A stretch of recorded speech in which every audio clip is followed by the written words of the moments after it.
I am ready.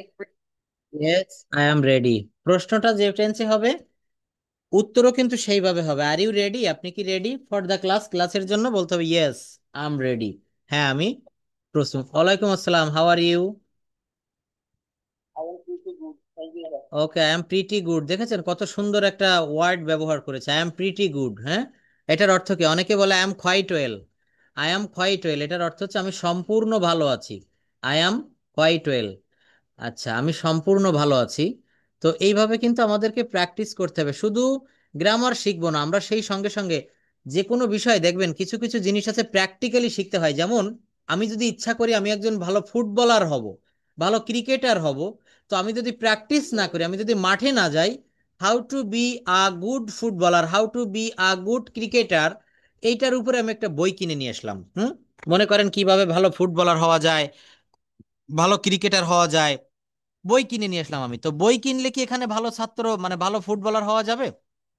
আমাকে কি করতে হবে? আমাকে কিন্তু ফুটবল নিয়ে মাঠে নামতে হবে। সবাই ভালোভাবে লক্ষ্য করবেন কথাগুলো, কথাগুলো জীবনে মেনে চলতে হবে, তবেই কিন্তু ফলাফলটা আসবে। তো এখানে আমাদেরকে প্র্যাকটিস করতে হবে, প্রচুর পরিমাণে প্র্যাকটিস করবেন। যারা প্র্যাকটিস করবে তারাই কিছু শিখতে পারবে। Without practice you can not achieve anything. এখানে যারা চাকরি করেন, যা কিছু করেন, যা পেশাগত জীবনে যা রয়েছেন, আপনাকে সেগুলা প্র্যাকটিস না করলে কিন্তু আপনি আপনি এমনি এমনি শিখতে পারেননি। তো আমি গত একটা ক্লাসে আপনাদের সামনে উড নিয়ে কথা বলেছিলাম। এখন আমরা প্রেপোজিশনের লাস্টের একেবারে শেষের যে দুই ভাই রয়েছে, অর্থাৎ একটাকে বলা হচ্ছে ইন্টারজেকশন আর একটাকে বলা হচ্ছে কনজাংশন। কনজাংশন আর ইন্টারজেকশন, আমরা এই দুইটা নিয়ে একটু দেখব। তারপর আমরা ক্লজ শিখবো, অর্থাৎ বাক্য অংশ। ক্লজ কাকে বলে? ক্লজ শব্দের অর্থ হচ্ছে বাক্য অংশ। আচ্ছা, যাই হোক, তো আমরা আগে সেই বিষয়টা একটু দেখে আসি। দেখেন, জানা জিনিস, সহজ জিনিস আবার পড়বেন, বারবার পড়বেন। পরীক্ষার আগে দেখবেন আমরা যা পড়েছি তাই কিন্তু রিভিশন দেয়, রিভাইজ দেয়, বলে না? তো এখানে কিন্তু আমাদেরকে সেই বিষয়গুলো রিভাইজ দিতে হবে। কনজাংশন কাকে বলে, কত প্রকার ও কি কি? কনজাংশন একটি পার্টস অফ স্পিচ যা সেন্টেন্সে বিভিন্ন ওয়ার্ডস, ফ্রেজ বা ক্লজ যুক্ত করতে ব্যবহৃত হয়। The conjunction is a part of speech use to join words, phrase or clause in a certain sentence such as and, or, otherwise, but, unless. আমরা যদি সেন্টেন্স বড় করতে চাই, দেখেন অনেকে আমাকে বলে যে স্যার বাক্য তো বলি, বাক্য তৈরি করতে পারি, কিন্তু বাক্য বড় করতে পারি না। তো বড় করতে গেলে আপনাকে কি করতে হবে? বড় করতে গেলে ঠিক এই বিষয়গুলোর দিকে আপনাকে খেয়াল রাখতে হবে। অ্যান্ড মানে হচ্ছে এবং, অর মানে হচ্ছে অথবা, আদারওয়াইজ মানে হচ্ছে অন্যথায়, বাট মানে হচ্ছে কিন্তু, আনলেস শব্দের অর্থ হচ্ছে যদি না, সিন্স মানে হচ্ছে যেহেতু, অলদো মানে হচ্ছে যদিও। অলদো শব্দের অর্থ কি হবে বলেন? যদিও। তো বলছে লিসনিং টু মিউজিক, এই সেন্টেন্সটা দেখেন একটা বড় বাক্য, listening to music and singing songs are my hobbies. অর্থাৎ বলছে যে গান শোনা, সঙ্গীত শোনা এবং গান গাওয়া। দেখবেন অনেকে গান শুনতে পছন্দ করে, গান গাইতেও কিন্তু পছন্দ করে। তো এখন যে কোনো একজন ব্যক্তি বলছে যে listening to music and singing songs are my hobbies, গান শোনা এবং গান গাওয়া আমার পছন্দের বা আমার প্রিয় শখ। মাই ফেভারিট হবি বা মাই হবিস, আমার শখগুলোর ভিতরে একটি। তো এই অ্যান্ড দিয়ে দেখেন বাটের একটা বাক্য রয়েছে, দ্য পোস্টম্যান ইজ পুওর। অথবা বলতে পারেন mister Karim is poor but he is honest. দুইটা বাক্য, মিস্টার করিম ইজ পুওর আর হি ইজ অনেস্ট, এই দুইটা বাক্যকে সংযুক্ত করেছে বাট দ্বারা। কি দ্বারা সংযুক্ত করেছে? বাট। তো এই অ্যান্ড বাট দিয়ে আমরা তাৎক্ষণিকভাবে একটু বাক্য তৈরি, কে পারবেন? অ্যান্ড এবং বাট দিয়ে বাক্য করতে হবে। কথা বলতে হবে কিন্তু প্র্যাকটিক্যালি। নাহিদা আপা একটু আনমিউট করেন, দেখি আমরা কেমন পারি এটা একটু দেখি। বলেন, অ্যান্ড দিয়ে এমন কিছু ইংরেজি সেন্টেন্স বলবেন যেখানে অ্যান্ড এর ব্যবহার থাকবে এবং যেখানে বাট এর ব্যবহার থাকবে। বলা যাবে? চেষ্টা করেন তো। আমি বলবো। হ্যাঁ, বলেন বলেন, আপনি বলেন। হ্যাঁ, আগে নাহিদা আপা বলেন, আগে নাহিদা আপা বলবেন, তারপর শ্যামল বাবু বলেন। হ্যাঁ, উনি বলে দিয়েছে লেডিস, লেডিস ফার্স্ট বলেন। সব জায়গায় নারীদের অগ্রাধিকার। Fish and chips are hmm. my favorite. Fish and chips না কি বলেছেন? জি, ও, আমার ও আচ্ছা, যাক, আছে। তাহলে আমি একটা গোপন কথা জেনে গেলাম, আপনার প্রিয় খাবার ফিশ এবং চিপস, তাই তো? আচ্ছা, তো এটাও একটা বাক্য বলেছেন, কিন্তু আরো বড় কি করতে পারবেন? এখানে দেখেন দুই পাশে গ্রিন কালার করেছি, দুইটাই বড় বড় বাক্য। এই যে দেখেন, লিসেনিং টু মিউজিক, আরেকটা করেছি singing songs are my hobbies. একটা বড় বাক্য, সিঙ্গিং সংস গান গাওয়া, আর মাই হবিজ আমার শখগুলোর ভিতরে একটি। তাহলে গান শোনা এবং গান গাওয়া আমার শখগুলোর ভিতরে একটি। তাহলে এখানে কি বলতে পারেন বলেন তো? বলা যায় যে Karim, Rahim and Suman went to the university. Karim, Rahim এবং সুমন বিশ্ববিদ্যালয়ে গিয়েছিল। এটা বলতে পারেন আমি, তুমি এবং সে এই কাজটি করেছি। I, you and he has done this work. ভালোভাবে বুঝতে হবে, অর্থাৎ অ্যান্ড মানে হচ্ছে এবং। দুইটা বাক্য যখন আপনি এবং দিয়ে জোড়া লাগিয়ে দিবেন, তখন সেটা কিন্তু অ্যান্ড যুক্ত কনজাংশন হয়ে গেল। আমি এখানে আপনাদের কি শিখাচ্ছি? কনজাংশন। এর বাংলা কি? সংযোজক অব্যয়। কনজাংশনের বাংলাটা হচ্ছে সংযোজক অব্যয়। মনে রাখবেন, জুড়ে দেয়। হ্যাঁ, দেখবেন চেইন, লোহার শিকলি পাওয়া যায়, একটার সঙ্গে আরেকটা জোড়া লাগানো থাকে। ওই যে পদ্মা সেতুর উদাহরণ দিয়েছিলাম না, তো এইগুলাও কিন্তু ঠিক তাই। মনে রাখবেন। এরপর দেখেন দ্য ম্যান ইজ পুওর, এখানে লিখেছে the postman is poor. Postman মানে হচ্ছে কি, আগের কালে দেখবেন অনেক আগে ওই যে পোস্ট অফিসে যারা চাকরি করতো, পোস্টম্যান, পিয়ন, একদম ঠিক বলেছেন, পিয়ন। না, তবে এখানে পোস্টম্যান পিয়ন আলাদা আলাদা। এগুলোর প্রত্যেকটা মানে এদের কার্যকারিতা কিন্তু আলাদা। পোস্টম্যানের কাজ একরকম, পিয়নের কাজ একরকম। আবার ওখানে রয়েছে ওই যে রানার বলা হয়, যিনি ডাক বহন করতেন, হ্যাঁ, শহর থেকে গ্রামে ডাক নিয়ে আসতেন। যাই হোক, আমরা ওদিকে না যাই। The postman is poor, but কিন্তু হি নেভার শ্রিক্স হিজ ডিউটি। শ্রিক্স মানে ফাঁকি দেওয়া। অথবা the postman is poor but he is honest, এটা বলতে পারেন। পোস্টম্যান গরিব মানুষ কিন্তু সে সৎ। দেখেন দুইটা জিনিস, পোস্টম্যান গরিব মানুষ, আরেকটা লিখেছি সে সৎ। এই দুইটা বাক্যকে আমি জোড়া লাগিয়েছি বাট দ্বারা। কি দ্বারা বলেন? বাট। কনজাংশনের চেহারা কেমন হয় একটু হলেও কি বুঝতে পারতেছেন? কনজাংশন কিন্তু এইভাবে আমাদেরকে শিখতে হবে। দেখেন, আমি বারবার বলি, মিনিটে মিনিটে কথাটাই বলি, যে কোনো জিনিস শিখে তার প্র্যাকটিক্যাল ব্যবহার করতে হবে। যে কোনো জিনিস শিখে তার প্র্যাকটিক্যাল ব্যবহার করতে হবে। প্র্যাকটিক্যাল ব্যবহার যদি করতে পারেন, তাহলে সে খুব ভালো পারবে। তো আমি কথা দিয়েছিলাম প্রত্যেক দিন আমি টেন্স আলোচনা করব। আজকে মাত্র 5 মিনিট অথবা সর্বোচ্চ 10 মিনিটের জন্য আমি টেন্সের জায়গায় ফিরে যেতে চাই। প্রথমে হাসনা আপার সঙ্গে কথা বলতে চাই। Please unmute your microphone. Can you hear me আপা? ফ্রি আছেন? আসসালামাইকুম। ওয়ালাইকুম আসসালাম। তো স্যার, যার কারণে একটু কনসেন্ট্রেশন অবশ্যই অবশ্যই, ঠিক আছে, হচ্ছে। তাহলে আপনি ক্লাসটা শুনতে থাকেন আর আপনার কাজটা করেন, আমাকে শুনুন, হ্যাঁ, শুনতে থাকবেন। Thank you. আচ্ছা, তাহলে এখন এমডি পলক, দেখি আপনার কাছে একটু আসি।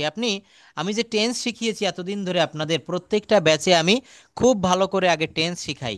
তো আপনি একটু বলেন তো, আমি যে 7টা টেন্সের কথা বলে থাকি, আপনি নিশ্চয়ই আমার একজন পুরাতন স্টুডেন্ট। আপনি বলেন তো এই 7টা টেন্স দিয়ে কোনো বাক্য বলতে পারবেন? যেমন আমি একটা বাক্য বলে দিলাম, হি রাইটস এ লেটার, সে একটা চিঠি লেখে। এইটার প্রত্যেকটার ইনডেফিনিট এবং কন্টিনিউয়াস বলবেন। হ্যাঁ।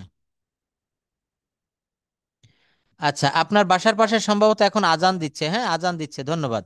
আচ্ছা, নাহিদা সুলতানা আপা, প্লিজ আপনি একটু বলবেন।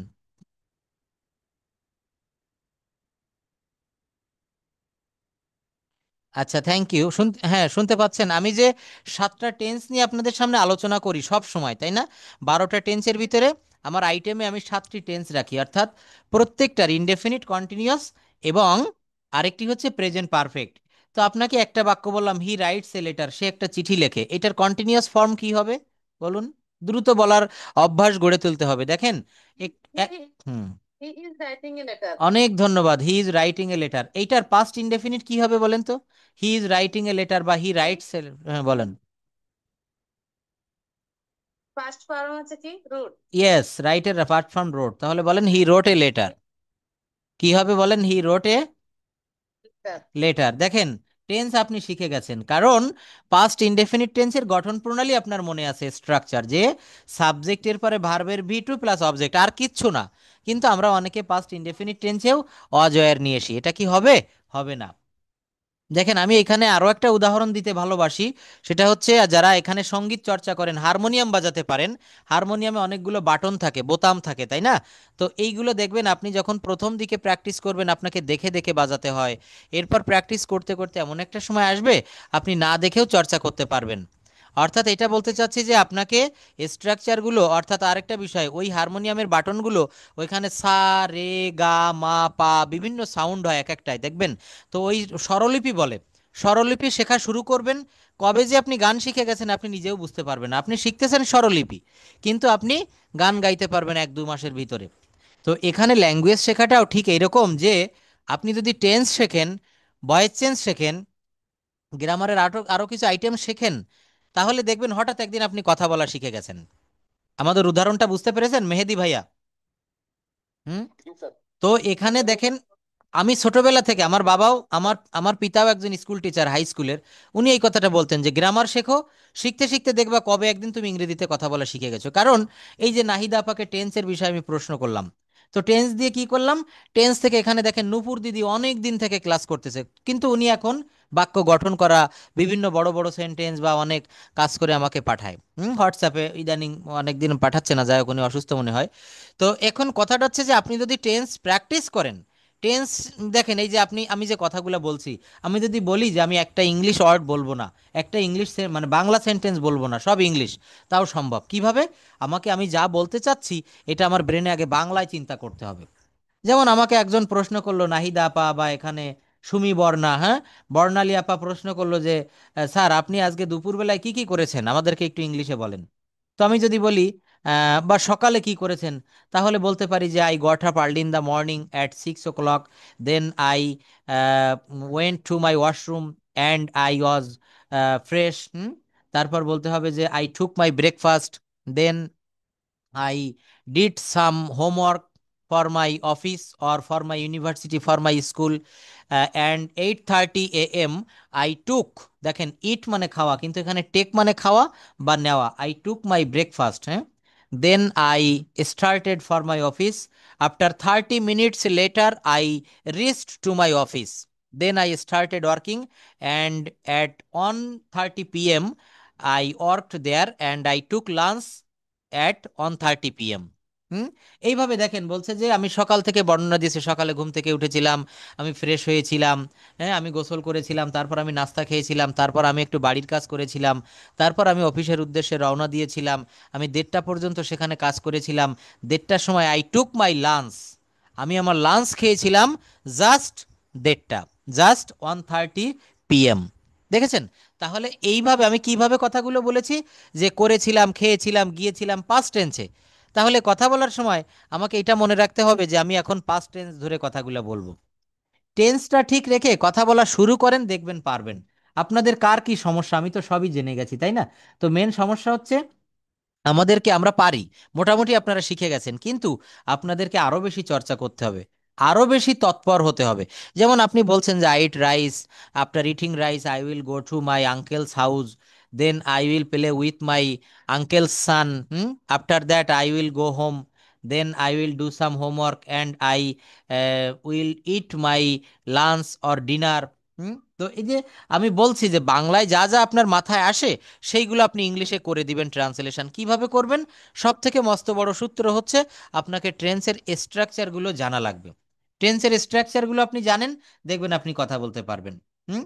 তো টেন্সের স্ট্রাকচার নিয়ে আমি যদি পাস্ট ইনডেফিনিট আর পাস্ট কন্টিনিউয়াস নিয়ে শুধু একটু কথা বলতে বলি, পাস্ট ইনডেফিনিট এবং পাস্ট কন্টিনিউয়াস এই দুইটা টেন্সের শুধু স্ট্রাকচার একটু বলবেন সুমি আপা প্লিজ। সরি স্যার, আবার বলুন। আবার আমি একটু বলি, থ্যাংক ইউ। আপনি বলবেন শুধু পাস্ট ইনডেফিনিট এবং পাস্ট কন্টিনিউয়াস টেন্সের স্ট্রাকচার, বাক্য গঠন প্রণালী কি হয়। আপনাকে আমি আরো একটা সূত্র দিয়ে দিচ্ছি আপনার সহজ করার জন্য, সেটা হচ্ছে আমি একটা বাক্য বললাম, যেমন 1 মিনিট, আমি একটা বাক্য বললাম সুমি এট রাইস, এই একটা বাক্য বলেছি পাস্ট ইনডেফিনিটের। এইটা শুনে আপনি এখন স্ট্রাকচারটা বলুন, সুমি এট রাইস, সুমি ভাত খেয়েছিল। তাহলে কিভাবে আপনি স্ট্রাকচার বানাতে পারেন? সাবজেক্ট, সুমি হচ্ছে সাবজেক্ট, তাহলে ধরে নিলাম প্রথমে সাবজেক্ট প্লাস, তারপর বলেন সাবজেক্ট প্লাস কি হবে? প্লাস ভার্বের ওয়ান, ভার্ব, ভার্বের one. No no no no no no no no, you have wrong please, ভার্বের টু হবে। এই যে Sumi ate rice, Sumi ate rice, হ্যাঁ, এটা কি হবে? ভার্বের টু হবে। হ্যাঁ, দেখেন প্রেজেন্ট, না প্রেজেন্ট আপনি ইনডিফিনিট বলছেন না, ইনডিফিনিট তো ভার্বের। না, এটা পাস্ট ইনডেফিনিট, আমি পাস্ট ইনডেফিনিট অনুরোধ করেছি বলার জন্য, হ্যাঁ। হ্যাঁ, তাহলে এখানে সাবজেক্ট প্লাস ভার্বের ভি টু প্লাস অবজেক্ট, ব্যাস হয়ে গেল। সাবজেক্ট প্লাস ভার্বের ভি টু প্লাস অবজেক্ট। এইবার, হ্যাঁ, এইবার দেখেন এই সাবজেক্ট প্লাস ভার্বের ভি টু প্লাস অবজেক্ট, এই সূত্রটা ব্যবহার করে আপনি পৃথিবীতে যত পাস্ট ইনডেফিনিট টেন্স আছে সবগুলো আপনি করতে পারবেন।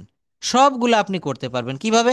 আমি বাজারে গিয়েছিলাম, সে মাছ ধরেছিল, সে ঘুড়ি উড়িয়েছিল, সে আমার সাথে ফোনে কথা বলেছিল, সে গতকাল মাঠে খেলতে গিয়েছিল, সে আমাদের বাসায় বেড়াতে এসেছিল, তারা একটা বাড়ি তৈরি করেছিল, করিম রান্না করেছিল। তাহলে এই যে কথাগুলা বললাম পাস্ট ইনডেফিনিট টেন্সে, এখন পাস্ট ইনডেফিনিট টেন্সের আপনি যদি গঠন প্রণালী জানেন, এ প্লাস বি হোল স্কোয়ারের সূত্র যদি আপনি মনে রাখতে পারেন, তাহলে ওই সূত্রতে যদি মিলে যায় যত অঙ্ক আছে সব অঙ্ক করা যায়। অর্থাৎ এ প্লাস বি হোল স্কোয়ারের সূত্র হচ্ছে A square plus two A B plus B square. অনেকেই আমরা জানি, তাই না? তো সাবজেক্ট প্লাস ভার্বের V two plus object, subject plus ভার্বের ভি টু প্লাস অবজেক্ট, এই স্ট্রাকচারটা যদি আপনি মনে রাখতে পারেন, আপনি অনেক বাক্য তৈরি করতে পারবেন পাস্ট ইনডেফিনিট। হ্যাঁ, সাবজেক্ট প্লাস ভার্বের ভি টু প্লাস অবজেক্ট, এইটা যদি মনে রাখতে পারেন, আপনি সব কথা বলতে পারবেন। আপনি কিন্তু সব কথা, তাহলে আমার কথাটা আমি এতক্ষণ মানে খুব সুন্দর করে যে কথাটা বোঝাতে চেয়েছি সেটা হচ্ছে, আপনাকে এখানে কি করতে হবে, আপনাকে এখানে একটা বিষয় মনে রাখতে হবে, সেটা হচ্ছে আপনাকে সর্বদা টেন্সের ব্যবহারটা জানতে হবে, টেন্সের স্ট্রাকচার। হ্যাঁ, এইখানে যারাই ক্লাস করছেন শুধু আমার এই একটা কথা মনে রাখবেন যে আমি যে কথাগুলো বলতে চাই, স্যার আমাকে বলেছে যে টেন্সের স্ট্রাকচারটা মনে রাখতে হবে। টেন্সের স্ট্রাকচার মনে রাখেন, দেখবেন আপনার আর কিচ্ছু মনে রাখা লাগবে না। বুঝতে পেরেছেন? তো এই বিষয়টা প্লিজ একটু মনে রাখবেন সবাই এখানে যারাই ক্লাস করছেন। আচ্ছা, আরেকটা কথা বলি, ইম্পর্ট্যান্ট কথা, সেটা হচ্ছে টেন্সের স্ট্রাকচার শিখলে শুধু হবে না। টেন্সের স্ট্রাকচার আমরা অনেকেই এখানে পারি, কিন্তু ওইটা দিয়ে কুইকলি কথা বলা যায় কিভাবে? কুইকলি কথা বলতে গেলে আপনাকে কিন্তু ওইটা প্র্যাকটিস করতে হবে। যেমন পাস্ট ইনডেফিনিট টেন্স এখানে কেবল বলেছে সুমি আপা, এখন পাস্ট ইনডেফিনিট টেন্সের 5টা বাক্য বলতে হবে আপনাকে। হুম, এটা সম্ভব হবে সুমি আপা বলেন? হুম, পাস্ট ইনডেফ ইনডিফিনিটের। হ্যাঁ বলেন, পাস্ট ইনডেফিনিটের আপনি বাংলা বাক্য বলেন, যেমন আমি ভাত খেয়েছিলাম, আই এট রাইস, আমি মাছ ধরেছিলাম, আই কট ফিশ, হ্যাঁ, সে আমাদের বাড়িতে এসেছিল। বলেন আমি লিখেছিলাম, এখানে একটা অবজেক্ট জুড়ে দেন, আমি একটা চিঠি লিখেছিলাম, I wrote a letter. Letter. Hmm, তারপর তারপর অনেক ভালো হচ্ছে, বলেন আই এট রাইস। অনেক বাক্য বলা যায়, আমি গতকাল ঘুরতে গিয়েছিলাম, আমি গতকাল একটা পিকনিক করেছিলাম, আমি গতকাল একটা, চার্জে গিয়েছিলাম। অবশ্যই। হ্যাঁ, তাহলে আমি চার্চে গিয়েছিলাম, আমি মসজিদে গিয়েছিলাম, বা আমি পার্কে গিয়েছিলাম, তাহলে এগুলো কি হবে? I went. হ্যাঁ। Hmm, church, I went to the church. I went to the church. ওয়ালাইকুম আসসালাম রাজিন, হ্যাঁ, I went to the church. Hmm, তারপর। ইয়েস। আমি কালকে গান করেছিলাম। হুম, আমি কালকে গান করেছিলাম, হ্যাঁ, এটাও অনেক ভালো বাক্য। তাহলে আই, আই দেখেন, এই যে আমি গতকাল একটি গান গেয়েছিলাম, কিভাবে বলতে হবে? আই সিং, মানে হচ্ছে গান গাওয়া। I sang a song, I sang a song yesterday. যদি বলেন আপনি কোথায় গিয়েছিলেন, বলতে পারেন স্যার আমি একটা পার্টিতে গান গেয়েছিলাম, I sang a song yesterday to a party বা অ্যাট এ পার্টি, একটা পার্টিতে আমি গান করেছিলাম। হুম, দেখেন আপনি বাক্য তৈরি করতে পারবেন, বড় করতে পারবেন। আমি বললাম যে আপনি বলেছেন, সে পার্টি জায়গা যদি টু এ পার্টি, এটা হয় না? টু দেওয়ার থেকে অ্যাড দিলে বেশি ভালো হয়। কেন দেখেন, আমি প্রেপোজিশনের ক্লাস নিয়েছিলাম না, আবার আমার রেকর্ডগুলো দেখবেন এখানে, মনে রাখবেন অ্যাট মানে হচ্ছে এ অ তে। আবার বলেন আমার সঙ্গে, এ অ তে, আমার সঙ্গে মনে মনে বলবেন, এ অ অ তে। হুম, যেমন বাবা বাড়িতে আছেন, ফাদার ইজ অ্যাট হোম, বাবা বাড়িতে আছেন, ফাদার ইজ অ্যাট হোম। দেখেছেন? তাহলে কিসে বাড়িতে, এই তয়েকারের তে, এর জন্য আমাকে অ্যাড ব্যবহার করতে হচ্ছে, এইগুলাকে বলে প্রেপোজিশনের ব্যবহার। হুম, দেখেন এই ল্যাঙ্গুয়েজটায় কথা বলা খুবই সহজ, কিন্তু একটু কঠিন হয় কোথায় জানেন? এই যে ছোটখাটো যে ব্যবহার। তে, প্রতি, এটা না? হ্যাঁ, নাহিদা আপা যেমন প্রশ্ন করে, সবাই প্রশ্ন করবেন, রুমানা আপা প্লিজ কথা বলবেন। নাহিদা আপা অনেক প্রশ্ন করে, আমার ভালো লাগে। এখানে বললাম যে কি হবে, আপনি বলেছেন অ্যাড। হ্যাঁ, ওয়ালাইকুম আসসালাম আপা, good morning. Good morning sir. আপনাকে স্যার বা কিছু জিজ্ঞেস করলে অ্যান্সার করেন না। কেন? আমি সব সময় অ্যান্সার করি। জিজ্ঞেস করলাম যে ক্লাস হবে কিনা গতকাল, আপনি কোনো অ্যান্সার করলেন ও, না। আমি একটু বাইরে ছিলাম, আমি ফোনটা আমার কাছে ছিল না, আর হচ্ছে আমার এই ল্যাপটপটা একটু ডিস্টার্ব দিচ্ছে ইদানিং, তো আমি এই জন্য এটা রিপেয়ার করতে নিয়ে গেছিলাম, এর জন্য আপনাদের একটা দুইটা ক্লাস হয়তো একটু গ্যাপ গিয়েছে, ওটা আমি নিয়ে নিব আমার ওই হ- যাচ্ছে তো, অসুবিধা নাই। মানে একটা মেসেজ লিখলে উত্তর আমি কথা ফোনটা রেখে আপনাদের। চলে গিয়েছিলাম, আমার এই ল্যাপটপ নিয়ে আমি একটু খুলনায় গিয়েছিলাম শহরে। আচ্ছা যাই হোক, তো I am really sorry for this. আর কেউ মনে করবেন না কিছু, কারণ এখন কিন্তু আমেরিকাতে সকাল চলছে, এই জন্য আপাকে আমি গুড মর্নিং বলি, ঠিক আছে, যদিও এখন বাংলাদেশে রাত হয়ে গিয়েছে। আচ্ছা, তো এখানে বলছিলাম যে অ্যাট এবং টু নিয়ে। অ্যাট হচ্ছে কোথায় বসে? এ অতে। একটু মনে রাখেন, একটা বিষয়ও যদি একটা 1 ঘন্টার একটা ক্লাসের থেকে যদি একটা সেন্টেন্সও শিখতে পারেন, তাহলে 365 দিনে 365টা বিষয় আপনি শিখে গেলেন। পিপিলিকা দেখবেন বেশি খাবার বহন করতে পারে না। মৌমাছি, জীবনকে মৌমাছির সঙ্গে তুলনা করবেন। অল্প অল্প করে মধু এনে নিজের নিজের মৌচাকটাকে বড় করবেন। মৌচাক কিসের? জ্ঞানের ভাণ্ডার। যাই হোক, তো এখানে অ্যাড বসে হচ্ছে এ অতে। আর টু কখন বসে? টু বসে হচ্ছে কাছে, দিকে, প্রতি। আমার সঙ্গে বলেন, কাছে, দিকে, প্রতি। এই 3টা জায়গায় টু বসে। হুম। তো যেমন বলা হচ্ছে আমি স্কুলে যাচ্ছি, অর্থাৎ আমি স্কুলের দিকে যাচ্ছি, I am going to school. আমি ইউনিভার্সিটিতে যাচ্ছি, I am going to university. তো কাছে, দিকে, প্রতি। আবার এখানে আমি একজনকে বললাম যে Rajin come to me, Rajin come to me, Rajin আমার কাছে এসো। তাহলে এখানে রাজিনকে আমি বলছি যে তুমি আমার দিকে এসো। এই জন্য কাছে, দিকে, প্রতি বোঝালে, দেখেন আমি এটা দেখিয়েছিলাম, হ্যাঁ, প্রেপজিশন। আপনারা দেখবেন এগুলা প্রেপজিশনস ডিকশনারির ক্লাস নিয়েছিলাম, মনে আছে?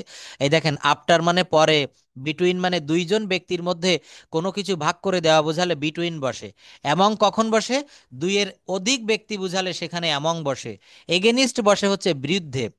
এই প্রেপজিশনটা প্লিজ, আপনাদের কাছে আমার একটা অনুরোধ থাকবে, আপনাদের রেকর্ড ক্লাসটা, আমার রেকর্ড ক্লাস যদি শোনার সময় না পান, এই প্রেপজিশনের ব্যবহারগুলো একটু পড়বেন। ইনটু কোথায় স্যার, বসে? কন্ডিশন গুলো চেয়েছিলাম আরো 2-3 দিন আগে। আমি 3 দিন যাবত বাসায় বসে আছি যে ভালো করে একটু করব। হুম। এখন আজকে সকালে ঘুম থেকে উঠে দেখি আজকে দিছেন। হ্যাঁ হ্যাঁ, সবার সামনে আমাকে লজ্জা দিচ্ছেন। আচ্ছা, আজকে দিয়েছি। একদমই ঠিক, ভালো লাগলো। হ্যাঁ, আমার ওই ল্যাপটপটা হয়েছে কি, অনেক দিন থেকে ক্লাস নেই, কিন্তু এর ওই অবশ্যই অবশ্যই, আপনি আমার মানে মাতৃ সমবয়স, অবশ্যই এটা আমার ভালো লাগলো। এটা তো আমি এমনিই বললাম, লজ্জা না, এটা মজা করলাম। যাই হোক, তো আমি রিপেয়ার করে নিয়ে এসেছি এটা, এর জন্য আমি অনেকগুলো ক্লাস পেন্ডিং ছিল, আজকে সবার ক্লাসগুলো আপলোড দিয়েছি। এখন আর সমস্যা হবে না। যাবত বাসায়, তার শুক্র শনি রবি। কেন শুক্রবারে? শুক্রবারে কি হয়েছিল? ইন্ডিপেন্ডেন্ট ডে ছিল, ওই যে বললাম না যে ফায়ার ওয়ার্ক হবে। হ্যাঁ হ্যাঁ, সেটা হয়েছে। ইন্ডিপেন্ডেন্ট। হোস্টটা হচ্ছে আপনারা এখানে মেইন যে বিষয়গুলো আমাদের লাগে, যেমন অনের ব্যবহার, অ্যাটের ব্যবহার, ইনের ব্যবহার, ফ্রম এর ব্যবহার। দেখবেন ওই যে প্রেজেন্ট পারফেক্ট কন্টিনিউয়াস টেন্সে ফর অথবা ফ্রম ব্যবহার করা যায়। যেমন সে 5 দিন ধরে জ্বরে ভুগছে, সকাল ধরে বৃষ্টি হচ্ছে। ফর অথবা ফ্রম। ফ্রম শব্দের অর্থ হচ্ছে হইতে, থেকে, চেয়ে। সব প্রেপোজিশন বেশি লাগে না, যেমন বিটুইন, অ্যামং, এগুলো লাগে কিন্তু কম ব্যবহার করা হয়। তো যেগুলো বেশি ব্যবহার করি সেইগুলো আপনারা একটু দেখবেন। আচ্ছা, আমি এই বিষয়টা শেষ করে অন্য জায়গাতে যেতে চাচ্ছি, বল। হ্যাঁ হ্যাঁ, বলুন বলুন বলুন, কোনটা? ও, এটা তো একেবারে সহজ উত্তর, খুব ভালো বলেছেন মেহেদি ভাইয়া। অর্থাৎ প্রেপজিশনটা ব্যবহার করা হয় নাউন বা প্রোনাউনের সাথে। দেখেন আমি একটু দেখাই, জাস্ট 1 মিনিট, এই সংজ্ঞাটা মনে রাখবেন, হ্যাঁ। প্রণাম পূর্বে বসে আচ্ছা, দেখি। আমি এটা আগে স্ক্রিনে দেখাবো না, কেউ বলতে পারবেন প্রেপজিশন কোথায় বসে, সংজ্ঞাটা কেমন হয়? হুম। বলছি না স্যার, হুম। পূর্বে না এবং প্রণামের পূর্বে বসে। আপনি 80% সঠিক বলেছেন, শতভাগ সঠিক বলতে পারেননি। বলেন বলেন। তারপর আমরা অনেক অনেক প্রিপোজিশন তো কম ইউজ হয়, যেগুলো কম ইউজ হয় যেমন বিয়ন্ড। হুম হুম। এছাড়া কোনগুলো কম ইউজ করি আমরা বেশি? ও, এগুলা, আচ্ছা ধন্যবাদ, দুটা প্রশ্নই আমি উত্তর দিচ্ছি। তো প্রথম প্রশ্নটা হচ্ছে কি, দেখেন বলছে প্রি শব্দের অর্থ হচ্ছে পূর্বে। প্রি শব্দের অর্থ হচ্ছে পূর্বে, সবাই ভালো করে খেয়াল করবেন। আর পজিশন শব্দের অর্থ হচ্ছে অবস্থান। হ্যাঁ, পজিশন মানে হচ্ছে অবস্থান। যেমন আমরা বলি না যে বাজারে আমার স্বামী একটা পজেশন নিয়েছে, দেখবেন অনেকে বলে পজেশন, পজিশন বা পজেশন অর্থ হচ্ছে জায়গা কিনেছে বা একটা অবস্থান নিয়েছে বাজারে, সে একটা দোকান করবে তাই। তো প্রি শব্দের অর্থ হচ্ছে পূর্বে, আর পজিশন শব্দের অর্থ হচ্ছে অবস্থান। অতএব যে ওয়ার্ড নাউন বা প্রোনাউনের পূর্বে বসে, মেহেদি ভাইয়া খেয়াল করুন, যে ওয়ার্ড নাউন বা প্রোনাউনের পূর্বে বসে সেন্টেন্সের অন্যান্য ওয়ার্ডের সাথে সম্পর্ক স্থাপন করে, তাকে প্রেপজিশন বলে। একটা উদাহরণ দেই, হি গোস টু স্কুল, সে স্কুলে যায়। এই বাক্যে প্রেপজিশন কোনটা? টু। এই বাক্যে প্রেপজিশন হচ্ছে টু। দেখেন এই টুটা বসেছে একটা নাউনের বাম পার্শ্বে, নাউনের পূর্বে। স্কুল এখানে নাউন, নাউনের পূর্বে টু বসেছে। হি গোস টু স্কুল। তো এই স্কুল নাউন, এই স্কুলের সঙ্গে হি এবং গোজ এদের সম্পর্ক তৈরি করে দিয়েছে, এদের একটা আত্মীয়তার সম্পর্ক তৈরি করে দিয়েছে। এই জন্য এই টুটাকে বলা হচ্ছে এখানে প্রেপোজিশন। আমি একটা উদাহরণ দিয়েছিলাম, আপনাদের নিশ্চয়ই মনে আছে। দেখবেন অনেক সময় প্রথম আলো পত্রিকা, বিভিন্ন জায়গায় ফেসবুকে বিজ্ঞাপন দেওয়া হয়, পাত্র চাই পাত্রী চাই। তো এখানে কিন্তু মিডিয়া থাকে। দেখবেন ওই প্রথম আলো পত্রিকায় লেখে ঘটক পাখি ভাই অমুক তমুক অনেক কিছু আছে। তো সে ঘটক কিন্তু বিয়ে করে না, সে কি করে, দুই পরিবারের ভিতরে একটা সম্পর্ক গড়ে দেয়। এই সম্পর্ক যেমন ঘটক গড়ে দেয়, এই প্রেপোজিশনটাও কিন্তু দুইটা বা তিনটা ওয়ার্ডের ভিতরে সম্পর্ক গড়ে দেয়। আমি এখানে একটা গুরুত্বপূর্ণ কথা বলতে যাচ্ছি, সবাই খেয়াল করুন। প্রেপোজিশন হচ্ছে দুইটা তিনটা চারটা ওয়ার্ড বা শব্দের ভিতরে সম্পর্ক তৈরি করে দেয়। আর কনজাংশন কি করে? কনজাংশন হচ্ছে দুইটা বা তিনটা বাক্য অংশকে যুক্ত করে দেয়, জোড়া লাগিয়ে দেয়। কি বলেছি নাহিদা আপা, বলেন। প্রিপজিশন হচ্ছে দুই তিনটা সেন্টেন্সকে একত্রিত করে। আর হচ্ছে প্রেপোজিশন, কনজাংশন প্রেপোজিশন দুই তিনটা সেন্টেন্সকে একত্রিত করে, এটাকে আমি বলেছি? মন কোথায় ছিল বলেন? তিনটা সেন্টেন্সের হ্যাঁ, হ্যাঁ, রাজিন বলছে, আমাদের ছোট্ট বন্ধু রাজিন। বলো রাজিন, বলো, তোমার কাছ থেকে শুনতে চাই কি বলেছো।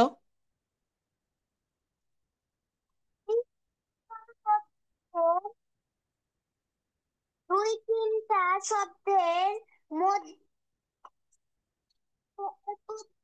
করে। আর কনজাংশন কি করে বলো, কনজাংশনের কাজটা কি?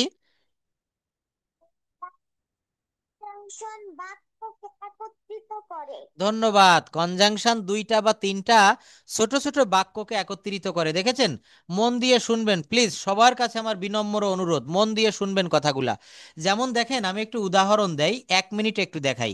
হি গোজ টু স্কুল, এখানে হি হচ্ছে একটা ওয়ার্ড বা শব্দ, গোজ হচ্ছে একটা ওয়ার্ড বা শব্দ, আর এই টু হচ্ছে প্রেপজিশন, আর স্কুল হচ্ছে একটা ওয়ার্ড বা শব্দ।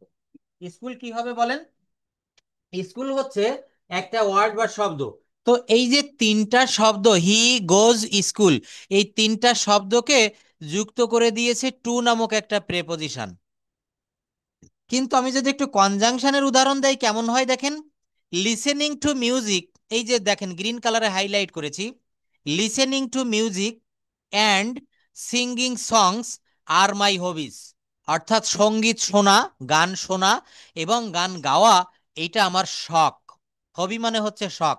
তো এখানে দুইটা বাক্য, লিসেনিং টু মিউজিক একটা বাক্য, are singing songs are my হবিস এই একটা বাক্য। এই বাক্যকে বলা হচ্ছে ক্লজ। ক্লজের বাংলা অর্থ হচ্ছে বাক্য অংশ। তাহলে এইগুলা কিন্তু সংযুক্ত করেছে অ্যান্ড দ্বারা। কি দ্বারা সংযুক্ত করেছে বলেন? অ্যান্ড দ্বারা। এই জন্য এই অ্যান্ডটাকে বলা হচ্ছে কনজাংশন। আর এই যে বাক্যটা হি গোস টু স্কুল বলেছি না, এই এই যে টু, এই টুটাকে বলা হচ্ছে প্রেপোজিশন। প্রেপোজিশন হচ্ছে দুইটা বা তিনটা ওয়ার্ড বা শব্দকে যুক্ত করে, আর কনজাংশন হচ্ছে দুইটা বা তিনটা সেন্টেন্স বা বাক্যকে যুক্ত করে, সেন্টেন্স বা বাক্যকে যুক্ত করে। না নাহিদা আপা, আপনি উল্টা বললেও আপনি যে বলেছেন এর জন্য আপনাকে ধন্যবাদ। অনেকেই কিন্তু আমরা কথা বলি না, হ্যাঁ, কথা বলে আপনি যে কথা বলেন এটা কিন্তু খুবই ভালো। কথা বলতে হবে, ল্যাঙ্গুয়েজটা শিখতে গেলে কথা বলতে হবে। আমি প্রেজেন্টেশনের জায়গাটায় আসতেছি। তবে আমার আজকের পাঠ্য বিষয় ছিল, দেখেন আমি আরেকটু গভীরে যাই। কনজাংশন তিন প্রকার: coordinating conjunction, subordinating conjunction, correlative conjunction. হ্যাঁ, এখন এই তিনটা কার কেমন চেহারা একটু দেখি। কোঅর্ডিনেটিং কনজাংশন কাকে বলে, এটা কে পড়বেন? হ্যাঁ, একটু পড়েন তো। এটা সুমি আপা পড়বেন, একটু পড়েন। যে কনজাংশন, হ্যাঁ, যে কনজাংশন একই রকম ব্যাকরণগত কাঠামো সম্পন্ন ওয়ার্ডস, ফ্রেজ বা ক্লজ যুক্ত করে তাকে কোঅর্ডিনেটিং কনজাংশন বলে। হুম। আচ্ছা দেখেন, আমি একটু বলি, যে কনজাংশন একই রকম ব্যাকরণগত কাঠামো সম্পন্ন ওয়ার্ডস, ফ্রেজ অর ক্লজকে যুক্ত করে তাকে কোঅর্ডিনেটিং কনজাংশন বলে। একে কোঅর্ডিনেটরও বলা হয়। একে কি বলা হয় বলেন? একে কোঅর্ডিনেটর অর্থাৎ সমন্বয়ক। যেমন আমি একটু উদাহরণ দেই, আপনাদের সুবিধা হবে। I will buy a pen. কেন কোনটার উচ্চারণ পাচ্ছে না? কোঅর্ডিনেটিং। হ্যাঁ, আমি আবার বলি দেখেন, আমার সঙ্গে বলবেন কো, কয়কারে কো, কো অর্ডি, কোঅর্ডিনেটিং।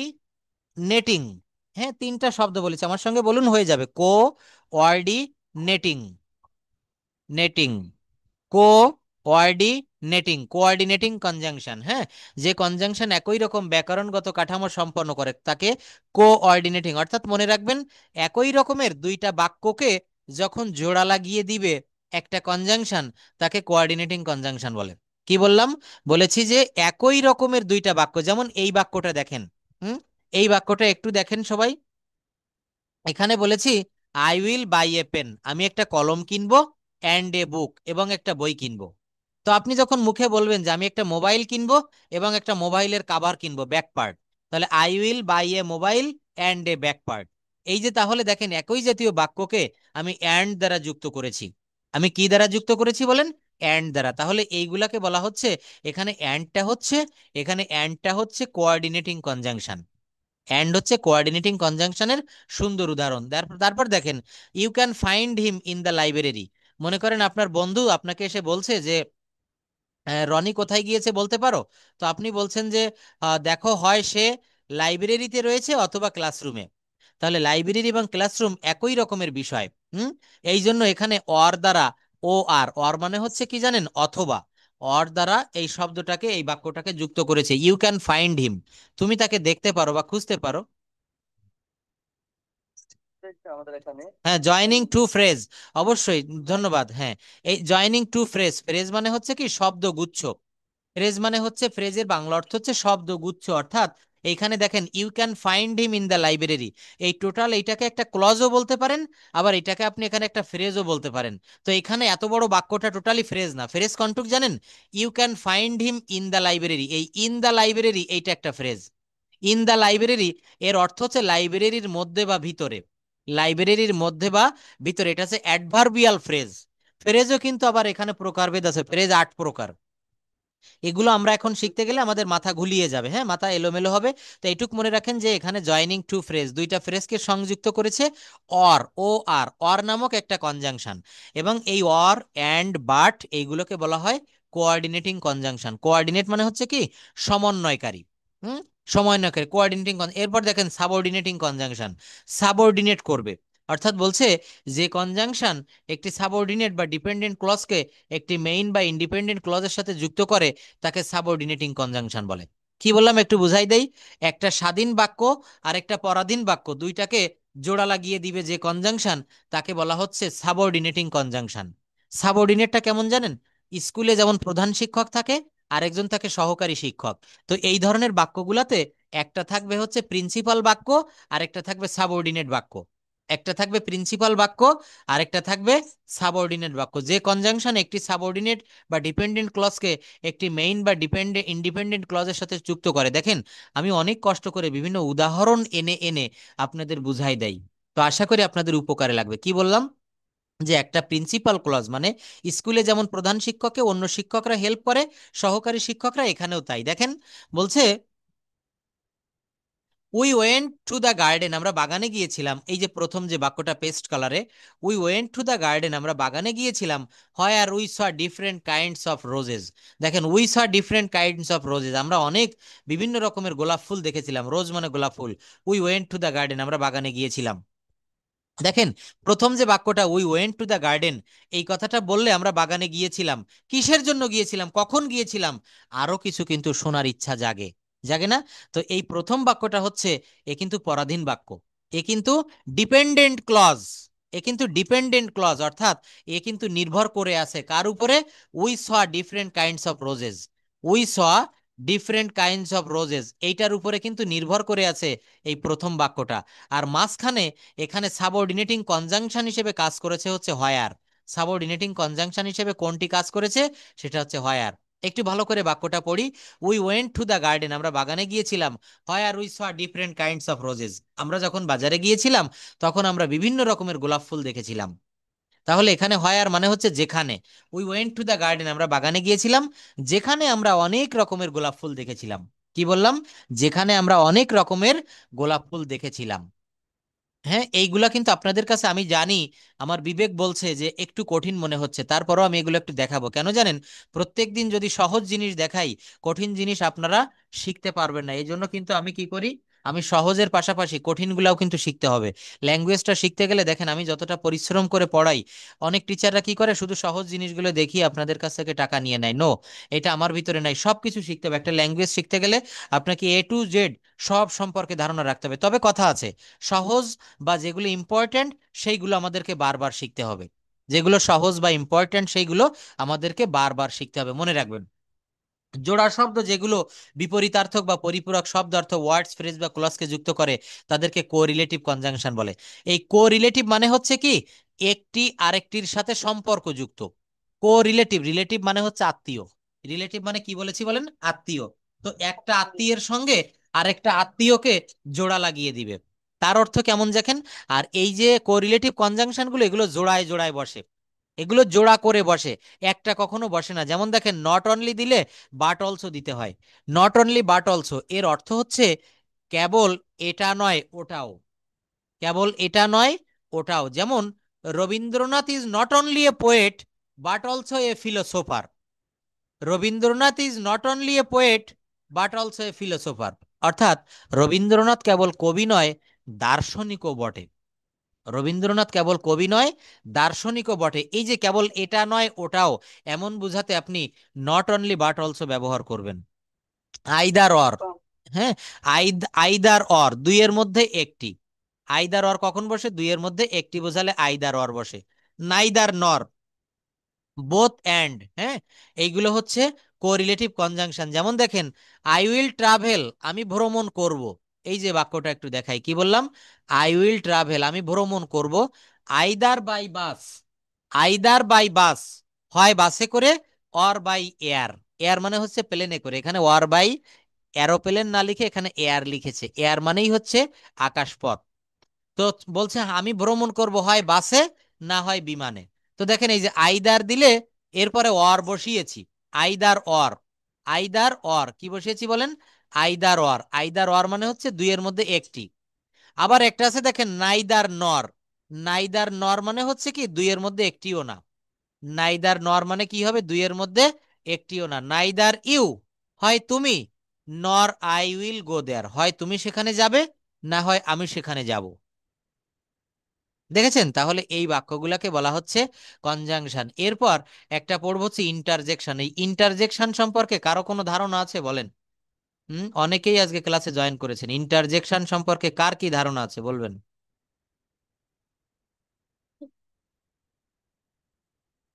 আচ্ছা যাই হোক, সময় অপচয় করব না, আমি পড়িয়ে দেই। ইন্টারজেকশন হচ্ছে হঠাৎ মনের সুখ দুঃখ আনন্দ বেদনা। রাজিন ভালো করে শোনো, ইন্টারজেকশন কাকে বলে, কত প্রকার, কি কি। ইন্টারজেকশন একটি পার্টস অফ স্পিচ যা আকস্মিক অনুভূতি যেমন আনন্দ বিস্ময় দুঃখ প্রভৃতি বোঝাতে ব্যবহৃত হয় এবং এটি ব্যাকরণগতভাবে সেন্টেন্সের বাকি অংশের সাথে সম্পর্কযুক্ত থাকে। সেন্টেন্সের বাকি অংশের সঙ্গে সম্পর্কযুক্ত থাকে কি, এই ইয়েস, হ্যাঁ, এই শব্দগুলো স্যার আমরা ইউজ করি করে ও ব্রেভ, এইসব শব্দগুলো আর কি। হ্যাঁ রাজিন, হ্যাঁ রাজিন বলো।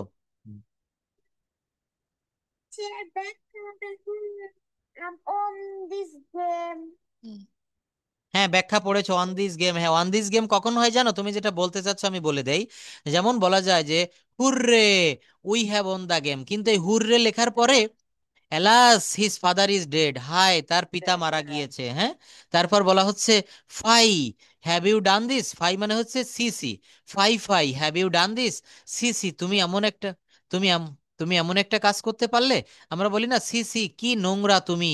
তো এই যে fie, alas, oh, bravo, beautiful scenery it is. It is, হ্যাঁ দেখবেন আরেকটা বলি, ইন্টারজেকশনে ভার্বটা কিন্তু শেষে চলে যায়। এতদিন আমি পড়িয়ে এসেছি সাবজেক্টের পরে ভার্ব বসে, নো, ইন্টারজেকশনে যেমন বলছি যে what a nice bird it is, কি সুন্দর একটা পাখি।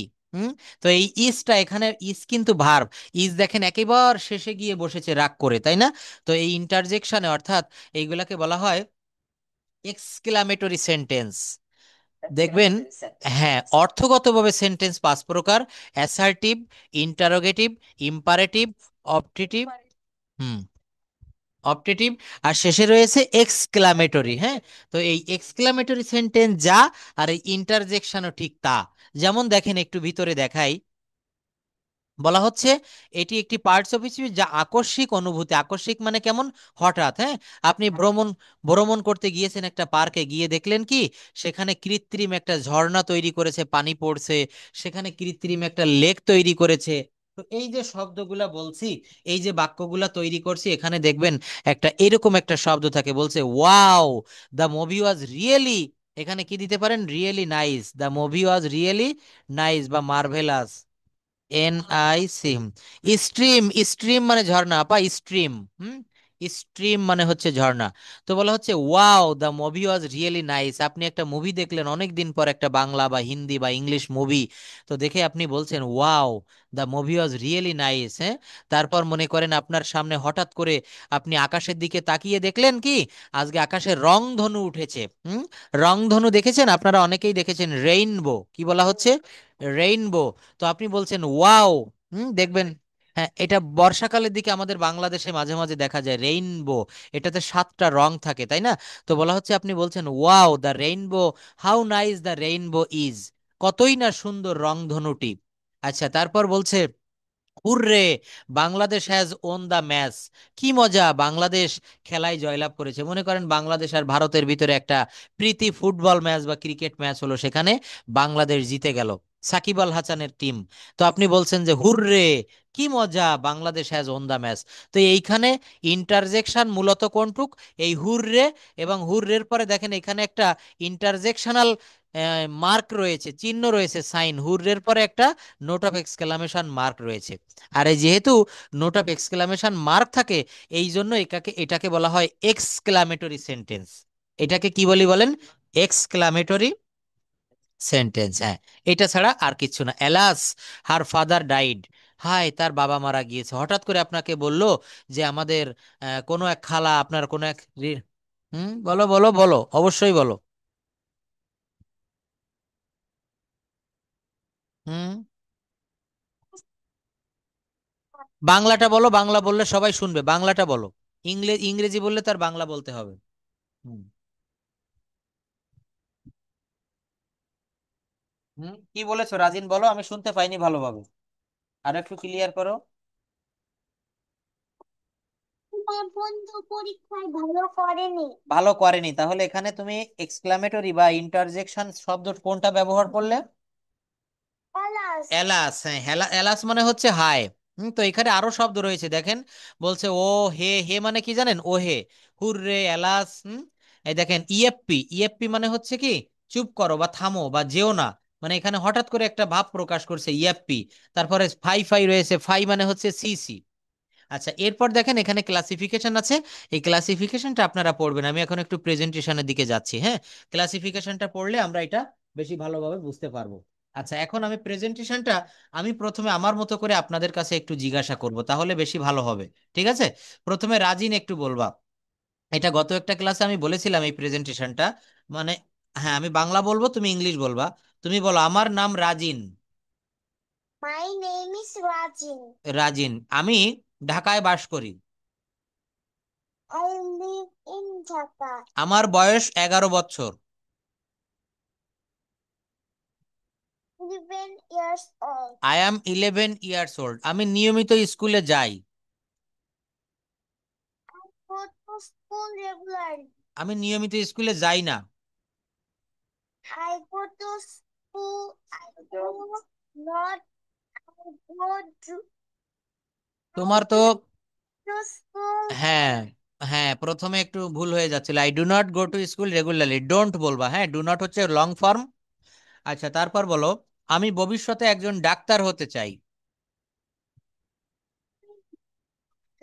হুম, I will be a doctor, এটা তো আমি হব, কিন্তু হতে চাই আমি, তাই বলেছি।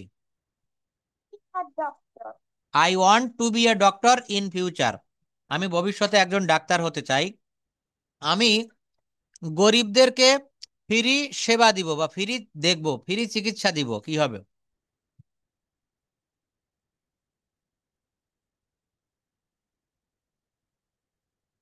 I will give free treatment for the poor, for the poor. এখানে অ্যাডজেক্টিভের আগে একটা দি দিতে হয়, দা দিলে বেশি ভালো হয়। আচ্ছা, তারপর বলো এখন বর্ষাকাল।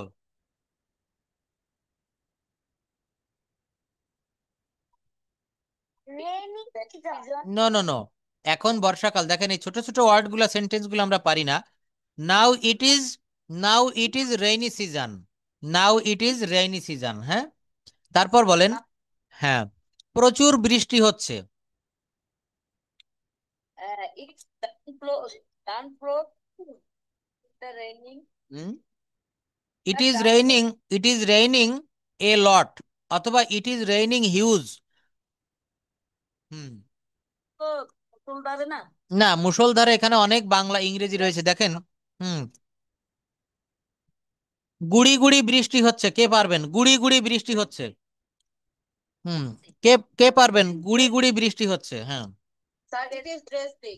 ইট is drizzling, thank you. It is drizzling. বলেন তো মুষলধারে বৃষ্টি হচ্ছে। Cats and dogs sir. Yes, এই বাক্যটা হবে it is raining cats and dogs. এইটা কিভাবে হলো দেখেন, এই প্রবাদ বাক্যগুলো আমি একটু ব্যাখ্যা করে দেই, আপনাদের সুবিধা হবে। কোনো একদিন প্রচুর পরিমাণে বৃষ্টি হচ্ছে, তো একজন ভাবুক বা একজন কবি বা সাহিত্যিক তিনি বসে আছে তার বারান্দায় সোফার উপরে, ব্যালকনিতে। তো দেখছে প্রচুর বৃষ্টি হচ্ছে এবং সামনে ক্যাটস অ্যান্ড ডগস, ক্যাট মানে হচ্ছে বিড়াল আর ডগ মানে কুকুর, ওই বৃষ্টির ভিতরেই তার চোখের সামনে প্রচন্ড বৃষ্টি, কিন্তু কুকুর এবং বিড়াল মারামারি লেগে গেছে। তো উনি তখন বলল কি, এই মানে মুষলধারে অর্থাৎ প্রচুর পরিমাণে যখন বৃষ্টি হয়, এই বৃষ্টিটার নাম আজকে থেকে আমি রাখবো ক্যাটস অ্যান্ড ডগস। হ্যাঁ, এইভাবে কিন্তু প্রবাদ প্রবচনগুলো তৈরি হয়েছে, বলেন। সব সমস্যা এখন আমরা। ঠিক ঠিক, নাহিদ আপা একটা মনের কথা বলেছেন, দেখেন। এখন এইগুলা হচ্ছে কবি সাহিত্যিকরা। স্যার এটার মধ্যে কোনো মিল আছে? মিল নাই, মিল নাই। এখন আমি একটু বলি, এইগুলো অনেক ভালো কথা বলেছেন, এইগুলোর জন্যই আমাদের যত সমস্যা পোহাতে হয়। এখন কবি সাহিত্যিকরা যারা দার্শনিক, তারা এইগুলো আমাদের জন্য ঠিক যেভাবে তৈরি করে দিয়ে গেছে, ওগুলো আপনি আমি এখন কেটে দিয়ে ওখানে কলমের কালি ছোঁয়াতে পারবো না। ওরা যা বলে গেছে, হ্যাঁ, ওরা যা বলে গেছে ওটাই মেনে নিতে হবে। যেমন আমি একটা প্রবাদ বাক্য বলি, দেখেন। এটা কোন মতো বলে দিয়েছে স্যার, এখন মুসিবত আরে আমাদের। একদমই ঠিক। হুম, ধন্যবাদ। হুম, বৃষ্টিটা বারিকে মদিনার শত সংযুক্ত রসিকের এরা কবিতার মধ্যে লিখে দিছে। হ্যাঁ। বৃষ্টি বর্ষের মদিনার শত সংযুক্ত রসিকের বৃষ্টি। কিভাবে আপনি বুঝবেন বলেন? এখন আপা এখানে একটা কথা হচ্ছে যে এই ধরনের বাক্যগুলো কখনো আক্ষরিক অনুবাদ করা যাবে না। আক্ষরিক অনুবাদ কেমন?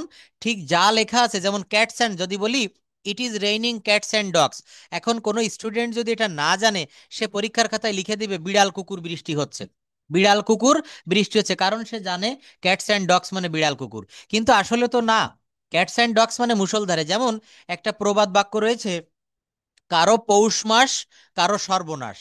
দেখবেন এরকম বাংলা একটা প্রবাদ পড়েছেন কখনো? কারো পৌষ মাস, কারো অর্থাৎ শীতের সময় কেউ আনন্দ উপভোগ করে আর কারো খুব কষ্ট হয়, তাই না? তো তো এই যে সেন্টেন্সটা, এর ইংলিশ বাক্যটা হবে এমন, Nero fiddles when the Rome burns, Nero fiddles when the Rome burns. এখন নাহিদ আপা যে কথাটা বলেছে আমি আপনার সাথে একমত, অর্থাৎ এই যে যা বললাম ইংরেজিতে, এর বাংলা অর্থ কি দাঁড়ায় জানেন? নিরোফিডিলস অর্থাৎ নিরো বাঁশি বাজায়, হোয়েন দ্য রোম বার্নস মানে ইতালির রাজধানী রোম যখন, মানে একবার রোম নগরীতে আগুন ধরে গিয়েছিল, প্রচুর পরিমাণে আগুন ধরে গিয়েছিল টোটাল রোম নগরীতে, আজ থেকে শত শত বছর আগে। তো ওই রোম নগরীর পাশে ওখানে একটা নদী ছিল, ওই নদীর অপর প্রান্তে, মানে নদীর শহর যে প্রান্তে, তার অপর পাড়ে বসে নিরো নামক একটা লোক, নিরো, সে মনের আনন্দে বাঁশি বাজাচ্ছিল। হ্যাঁ, রাজা ছিল, একদমই ঠিক, হ্যাঁ, নিরো রাজা ছিল। এখন শোনেন, ওই নিরো বাঁশি বাজাচ্ছে, ওদিকে নদীর ওই পার রোম নগরী পুড়ে ছারখার হয়ে যাচ্ছে। এখন নিরোর পিছনে আরেকটা লোক দাঁড়িয়ে দেখছে যে শহর পুড়ে যাচ্ছে, কোটি কোটি টাকা ক্ষয়ক্ষতি হয়ে যাচ্ছে। এই নিরোর উচিত ছিল কি, ও নদী পার হয়ে ওই পার গিয়ে আগুন নিভানোর কাজে নিজেকে নিয়োজিত করা, কিন্তু সে ওইটা না করে ওই আগুন দেখছে, উপভোগ করছে আর মনের আনন্দে বাঁশি বাজাচ্ছে। দেখবেন বাঁশির সুর সবার মন কেড়ে নেয়। ইউটিউবে সার্চ দিয়ে দেখবেন অনেক বাঁশির সুর পাওয়া যায়। আর বাঁশি, যেটাকে বাঁশের বাঁশের বাঁশি বলা হয়, দেখবেন আমাদের বাংলাদেশে কিন্তু অনেকে বাজায়, হ্যাঁ, বিভিন্ন বাউল। না, মিল্টনের বাঁশিওয়ালা। হ্যাঁ হ্যাঁ, হ্যামিলিনের বাঁশিওয়ালা, একদমই। তো আপনারা হ্যাঁ আমি একদিন শোনাবো। আমি আমি হ্যাঁ হ্যাঁ বলছি, আমি একটু বলছি, আমি জায়গায় চলে যাচ্ছি, আমি অনেক ডিপে আছি এখন, আমাকে অন্যদিকে নিয়ে যাবেন না, আমি একটু শেষ করি। তো বললাম যে এই নিরো কি করলো, নিরো আগুন নিভাতে না গিয়ে ও বাঁশি বাজাচ্ছে, মানে প্রবাদ প্রবচনগুলো কিভাবে সৃষ্টি হয় আমি সেটাই বলছি আপনাদের। এগুলো কিন্তু এই কাহিনীগুলো আমরা আমাদের টিচারদের কাছ থেকে শুনেছি, সচরাচর এগুলো পাবেন না। শুনে রাখেন, কাজে লাগবে, আপনাদের ছেলে মেয়েদের সামনে বলতে পারবেন। এখন ওই নিরো বাঁশি বাজাচ্ছে, আর নিরোর পিছন দিক থেকে পিছনে একটা লোক দাঁড়িয়ে দেখছে যে ওদিকে রোমনগরী পুড়ে যাচ্ছে, আরে মনের আনন্দে বাঁশি বাজাচ্ছে।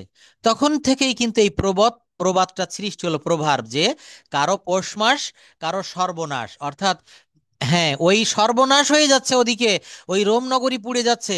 কিন্তু শীতের সময় পৌষ মাসে দেখবেন যারা সমাজের ধনী বা যারা আমরা একটু যাদের শীত নিবারণের কাপড় থাকে, তারা শীতটাকে খুব এনজয় করে, শীতের পিঠাপুলি তৈরি করে, শীতটা তাদের কাছে একটা আনন্দের বিষয়। কিন্তু ওই শীতে অনেক দেখবেন পথচারী বা বস্তিবাসী বা যারা লোয়ার কোয়ালিটির রয়েছে, পুয়োর যারা গরিব, তারা কিন্তু অনেক কষ্ট পায়। তো এই প্রবাদ, প্রত্যেকটা প্রবাদের পিছনে একটি করে কিন্তু গল্প রয়েছে। এই গল্পগুলা আপনারা যদি কখনো পূর্বে 9-10 বা যখন ভালো টিচারের কাছে, অনেকে আমরা এই টিচার, আমরা অনেক গল্প শুনেছি, আমাদের টিচার ছিলেন ভালো ভালো বাংলা টিচার, ইংরেজি টিচার, এবং এটাই কিন্তু বাস্তব, এই যে আহ, কারো পৌষ মাস কারো সর্বনাশ। কিন্তু দেখেন ওই নাহিদ আপা যেটা বললো যে স্যার বললেন একরকম কিন্তু বাক্যটা তো আরেক রকম। তবে এখানে আপনাকে ভাবানুবাদ করতে হবে। অনুবাদ দুই ভাবে করা যায়, বাংলা থেকে ইংলিশে বা ইংলিশ থেকে বাংলায়, যে ট্রান্সলেশন বলি, ট্রান্সলেশন মানে হচ্ছে অনুবাদ। এই অনুবাদ দুই রকম ভাবে বলা যায়, একটা হচ্ছে আক্ষরিক অনুবাদ, যে দুই রকমের একটা আক্ষরিক অনুবাদ, ভাবানুবাদ আর একটা আক্ষরিক আক্ষরিক অনুবাদ। অনুবাদ। হ্যাঁ, আক্ষরিক অনুবাদটা কেমন হয়, ঠিক যা লেখা থাকে সেই অনুসারে যখন আপনি লিখে দিবেন বই পুস্তকে খাতায়, এটা আক্ষরিক অনুবাদ। আর আমি যে দুইটা জিনিস নিয়ে আলোচনা করেছি এতক্ষণ, দুইটা বললাম, এটা ভাবানুবাদ। যাই হোক, টাইম অনেকটা চলে যাচ্ছে এখন তা। স্যার ওই স্টোরি ঠিক রেখে নিজের মনের ভাব প্রকাশ করে যে অনুবাদ করা হয় সেটা হচ্ছে একদমই ঠিক, ভাবানুবাদ। একদমই ঠিক, আচ্ছা, সঠিক বলেছেন। তো যাই হোক, আমরা শেষের দিকে চলে এসেছি। আপা একটু বলবেন কি যে আপনি যে গিয়েছিলেন এটার উপরে একটু কথা বলবেন ইংলিশে, আপনি কি কি দেখেছিলেন বা আপনার টোটাল অনুভূতিটা কেমন ছিল, just express your feelings within a short time and within very short sentences, you can. English বললে বাংলাও বলতে হবে, নাহলে আমরা বুঝবো না। না, এ বাংলা বলা যাবে না, উনি ইংলিশ বলুক, বাংলাটা বুঝে নেবেন, আমি বলে দিবানি। থ্যাংক ইউ, হ্যাঁ, সবাই মন দিয়ে শুনবেন, হ্যাঁ আগে ইংলিশ বলুন। ওকে, ওকে। Okay. Good afternoon, everyone. How are you? This is Tamina Yasmin. First, I would like to thankful my honorable moderator for giving me chance to say a few words about the selected topics in front of you. Today's topic is, for my topic is a wonderful topics for me because yesterday, that means last night, I had the wonderful opportunity to attend the Miss National America contest. Its venue is Bellevue City of Washington, just a drive 20 minutes from my house.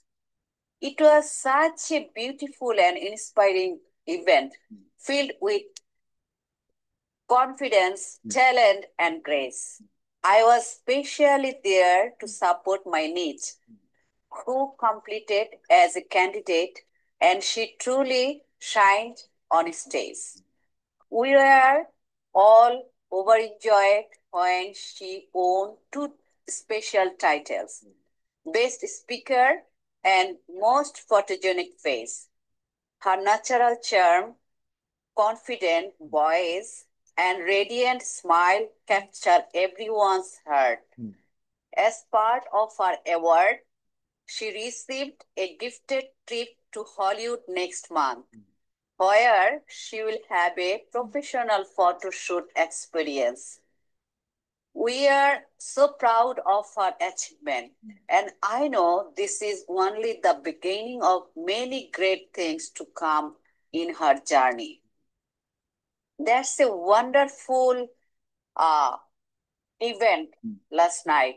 I enjoyed the event very much, and I was excited too much last night. That's all about me. Okay, now sir, I'm বাংলায় বলছি sir. বলুন, বাংলাটা বলুন। বাংলায় জানতে চাচ্ছিলাম। তার আগে আমি একটু বলি, গত এতদিন গতরাতে ধরে এতদিন ধরে যত প্রেজেন্টেশন আপনার মুখে শুনেছি, আজকের প্রেজেন্টেশনটা আমার কাছে সব থেকে ভালো লেগেছে, কারণ এটা আপনি ইনস্ট্যান্ট বলেছেন এবং আপনি ঠিক যা যা করেছিলেন ঠিক সেইগুলোই বলেছেন। খুব ভালো লাগলো। এখন আমি সবাইকে উদ্দেশ্য করে একটু বলবো, ঠিক আপার মতো করে আমরা এইরকম এতটুকু ফ্লুয়েন্সি যেন আমরা অর্জন করতে পারি। ওকে, বলুন। হ্যাঁ রাজিন বলো। হ্যাঁ রাজিন কিছু বলবে, বলো। স্যার আমি সম্পর্কে বলতে চাই। আচ্ছা, তাহলে আপার বাংলায় বলা শেষ হোক, তারপর তোমাকে 2 মিনিট সময় দিব, 3 মিনিট। আচ্ছা আপা বলুন। হ্যাঁ। ওকে, গতরাতে হুম। আমি ন্যাশনাল মিস আমেরিকা কন্টেস্টে অংশগ্রহণ করেছিলাম দেখার উদ্দেশ্যে। এটা আমার বাসা থেকে 20 মিনিটের ড্রাইভ। এটা city of Bellevue of Washington, ওয়াশিংটনের একটা সিটি নাম বেলভিউ, সেখানে এই ভেন্যুটা ছিল। এটা খুবই সুন্দর এবং ইন্সপাইরেশন একটা ইভেন্ট ছিল, এবং সেখানে যারা অংশগ্রহণ করেছিল তারা খুবই কনফিডেন্স, ট্যালেন্ট এবং graceful. Okay, now it is very specially, that means এটা খুবই স্পেশালি সাপোর্ট ছিল আমার নিচের জন্য, যারা আমরা অংশগ্রহণ করেছিলাম সেখানে দেখার জন্য। এবং স্টেজে অনেক সুন্দর করে ওরা নেচেছিল সবাই মিলে। দেন যখন ক্যাটাগরি গুলো অ্যানাউন্স করা হলো, তখন তারা খুবই এক্সাইটেড ছিল, অল অফ কন্টেস্ট, এন্ড তারা খুবই এক্সাইটেড ছিল। তো আমার নিজ সেখানে 2টা ক্যাটাগরিতে উইন হয়েছে। একটা হচ্ছে বেস্ট স্পিকার, খুব ভালো বক্তা হিসেবে, এন্ড আদারটা হচ্ছে খুব ভালো ফটোজেনিক ফেস হিসাবে। এবং এটা ছিল খুবই natural charm and confidence voice. তার ভয়েস ছিল খুবই ন্যাচারাল এবং খুবই চার্মিং। এবং Okay, but I have a question to you. Did you eat any kind of food there? Did you to take? there is no any kind of food here. No. Okay. But is there any kind of outside food of the fair? যেমন আমাদের sir এই স্টেটে এটা answer হচ্ছে, এখানে যেখানে কোনো কিছু মানে অনুষ্ঠান হয় সেখানে আশেপাশে কোনো ফুডের ওরা যদি ব্যবস্থা না করে তাহলে স্যার কোনো থাকে না। এদের সেই সিস্টেম নাই যে ফুড থাকবে, সেটা নাই এইসব দেশে। কিন্তু আমাদের এখানে যেমন ঈদের দিন বা দুর্গাপূজায় মেলাতে বিভিন্ন দোকানপাট আসে। তো খাওয়ার দিন, যেমন আমি স্যার আরেকটা কথা বলবো না, এটা বাংলাটা শেষ করে দিয়ে আগে। আচ্ছা দেন। স্যার সেটা যে অ্যাওয়ার্ড পেয়েছিল, সেটা হচ্ছে যে অ্যাওয়ার্ডটা পেলো 2টাতে, আর শেষে গিফটেড হলো